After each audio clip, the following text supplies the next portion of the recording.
Bà sụt đây bọn bọn nè sạc xa thằng ọc nế và cùng một can video bằng riêng mùi ní. Nếu con video ní là cửu lực dọc mê riêng ông nán phía xa khmai thân ạ tí bà mùi mùi tiết trong tùm bố tí xài sập mùi. Dọc một án nằm bay ở bọn bọn thằng ọc nế mớ nâng snap. Cái lô mình bịa nà bị bạ rồi có bịa đập ôn ở toàn trẻ án. Hay mùi bình tiết là cửu nâng thuê cầm này lùm hạt phong đá. Nằm bay ở bọn bọn ách tiếng toàn thì mùi nâng chùm lại đập ôn bàn phở ná. Ta chân cầm oi khát bế dương chô ta đào át bọt âm nàn tùm bố tí xe mũi rồi bỏ dương tại mặt đòn. Ta chân xông bôn ôn từng ạc ní mơ đời dục chất tục đạ nằm bay chạy nộp bịa bị bạ rồi gặp bịa nè đập ôn ở toàn chạy án ná. Đó chạp đó âm nán rai prên cạt và trong rụp hiểm này là khu xông ọt án thế ná là khu xông lọ chào chô ta đào át bọt dương tại mặt đòn. Prên cát chỉ ra mùiประเภท ដែលមានតម្លៃជាងគេនៅលើពិភពលោកនៅប្រទេសកម្ពុជាគេរកឃើញរ៉ែប្រេងកាតនៅក្នុងដីក្រោមបាតសមុទ្រនិងក្រោមដីបាតបឹងទន្លេសាបបច្ចុប្បន្ននេះក្រុមហ៊ុនវិនិយោគទុនជាច្រើនកំពុងចរចាជាមួយរាជរដ្ឋាភិបាលកម្ពុជាដើម្បីបូមប្រេងកាតនៅក្នុងសមុទ្រខ្មែរតាមអ្នកស្រាវជ្រាវបានឲ្យដឹងថាប្រេងកាតនៅប្រទេសកម្ពុជាមានរាប់ពាន់បារ៉ែលគេធ្វើសំណង់បូមប្រេងក្នុងទឹកសមុទ្រឬទឹកសាបគេបុកទម្លុះដីមិនជ្រាបទឹកដោយឆ្លងកាត់ស្រទាប់ដែលមានឧស្ម័ននៅស្រទាប់ខាងក្រោមប្រេងមានទឹកប្រៃនៅក្រោមទឹកប្រៃមានស្រទាប់ដីដែលជាទម្រទឹកប្រៃនៅក្នុងស្រទាប់ឧស្ម័នក្នុងស្រទាប់ប្រេងកាតនិងក្នុងស្រទាប់ទឹកប្រៃគេសង្កេតឃើញមានសិលាស្ពោតនៅពេលបុកបំពង់ដល់ឧស្ម័នគេដឹងថាចិត្តដល់ស្រទាប់ប្រេងហើយដូច្នេះគេមានការប្រុងប្រយ័ត្នមិនឲ្យការបុកនេះជ្រុលហួសនាំឲ្យប្រេងកាតបាញ់ឡើងខ្លាំងហួសបំពង់បង្ហូរប្រេងដែលគេបូមពីក្នុងដីត្រូវហូរចូលបំពង់បង្ហូរទៅកាន់រោងចក្រចម្រាញ់ប្រេងកាតគេបានប្រេងច្រើនប្រភេទពីការចម្រាញ់ប្រេងឆៅដូចជាប្រេងកាតសម្រាប់យន្តហោះប្រេងសាំងប្រេងកាតប្រេងម៉ាស៊ូតប្រេងរំអិលនិងកាកសំណល់សម្រាប់ចក្រាលផ្លូវថ្នល់ប្រេងកាតឆៅឬមាសខ្មៅមានប្រយោជន៍ក្នុងការអភិវឌ្ឍសង្គមសេដ្ឋកិច្ចប្រទេសដូច្នេះកូនខ្មែរគ្រប់រូបត្រូវចូលរួមថែរក្សារក្សាសម្បត្តិធម្មជាតិទាំងក្នុងដីទាំងក្នុងទឹកឲ្យបានគង់វង្សជារៀងរហូតបាទយ៉ាងម៉េចដែរបងប្អូនមានពាក្យពិបាកច្រើនទេក្នុងអត្ថបទអំណាចនេះ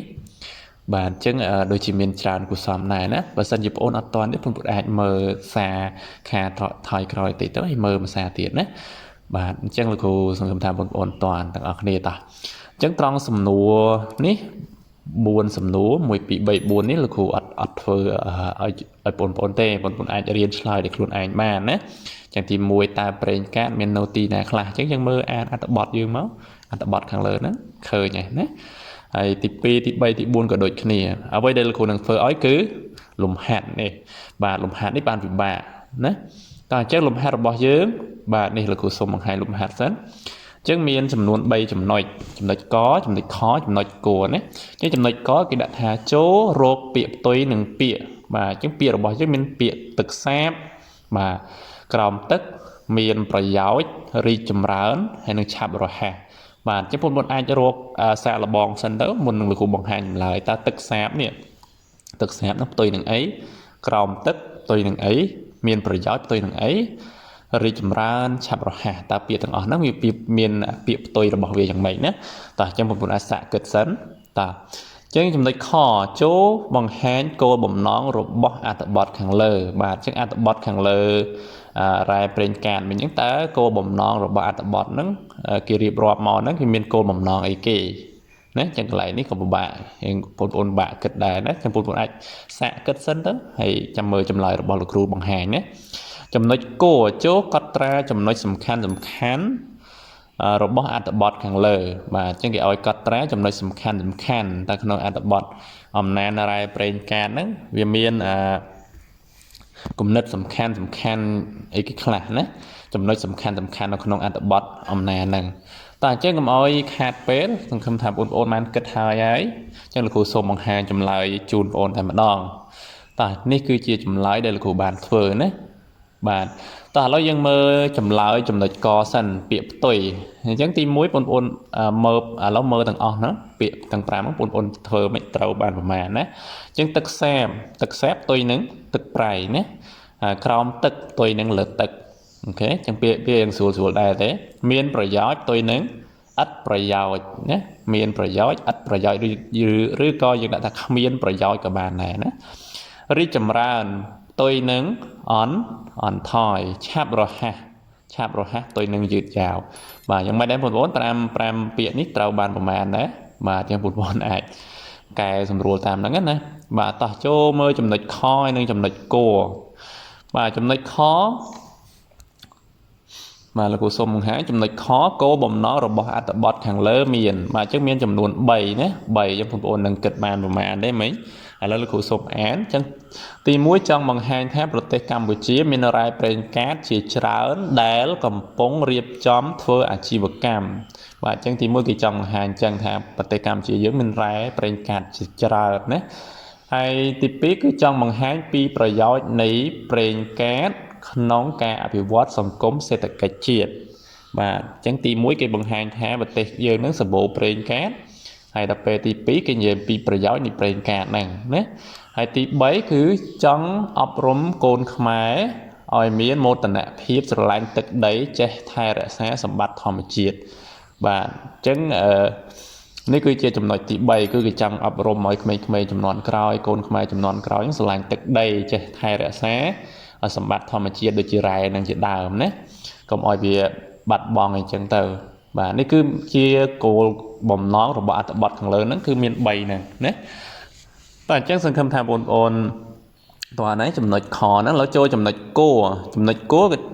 គេសួររកចំណុចសំខាន់នៅក្នុងអត្ថបទខាងលើហ្នឹងមានអីគេខ្លះអញ្ចឹងលោកគ្រូដែរមាន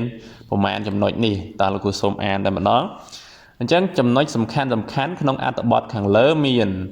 ទី1គេរករ៉ែប្រេងកាតនៅកម្ពុជាទី2ក្រុមហ៊ុនកំពុងចរចាជាមួយរដ្ឋាភិបាលដើម្បីបូមប្រេងទី3គេធ្វើសំណង់បូមប្រេងក្នុងទឹកសមុទ្រឬទឹកសាបទី4គេបុកទម្លុះដីមិនជ្រាបទឹករហូតដល់ស្រទាប់ប្រេងទី5គេបូមប្រេងពីក្នុងដីទៅចម្រាញ់នៅរោងចក្រទី6ប្រេងកាតឆៅចម្រាញ់បានជាប្រេងច្រើនប្រភេទទី7ប្រេងកាតឆៅឬមាសខ្មៅមានប្រយោជន៍ក្នុងការអភិវឌ្ឍសង្គមសេដ្ឋកិច្ចប្រទេសហើយទី8ចុងក្រោយកូនខ្មែរត្រូវចេះថែរក្សាសម្បត្តិធម្មជាតិឲ្យបានគង់វង្សណាអញ្ចឹងនេះគឺជាចំណុចសំខាន់បាទចំណុចសំខាន់អញ្ចឹងលោកគ្រូបានស្រង់មកហើយបងប្អូនអាចមើលតាមនឹងទៅឬក៏បងប្អូនអាចរកតាមក្នុងអត្ថបទយើងហ្នឹងវាអាចស្តៀងគ្នាអញ្ចឹងវាមានដូចទាំងអស់ទេណាតោះដូចជាអស់ហើយតែប៉ុណ្្នឹងទេមាន2 4 6 8ចំណុចណាអញ្ចឹងចំណុចសំខាន់គឺលោកគ្រូឃើញមានប៉ុណ្ណឹងតែអញ្ចឹងសម្រាប់វីដេអូនេះលោកគ្រូកំណែលំហាត់ហើយគឺមានតែប៉ុណ្្នឹងទេលោកគ្រូយកមកអានអត្ថបទហ្នឹងគឺអានឲ្យបងប្អូនទាំងអស់គ្នាមើលនិងស្ដាប់តែលោកមានពាក្យវិបាកតែប៉ុណ្ណឹងហើយនឹងធ្វើលំហាត់តែប៉ុណ្ណឹងហើយសល់សំណួរធ្វើខ្លួនឯងណាតែអរគុណច្រើនសម្រាប់ការរៀនជាមួយលោកគ្រូហើយបើសិនជាចូលចិត្តចុច like ហើយចង់រៀនពី channel របស់លោកគ្រូតទៀតចុច Subscribe ហើយចុចសញ្ញារូបកណ្ដឹងពេលលោកគ្រូបង្ហោះមេរៀនថ្មីទៅបងប្អូននឹងអាចចុចមើលបន្តទៀតលឿនឆាប់មិនបាច់ស្វែងរកណាតែអញ្ចឹងអរគុណម្ដងទៀតសម្រាប់ការរៀនជាមួយលោកគ្រូហើយយើងនឹងជួបគ្នាសាជាថ្មីនៅក្នុងវីដេអូក្រោយសុខសប្បាយ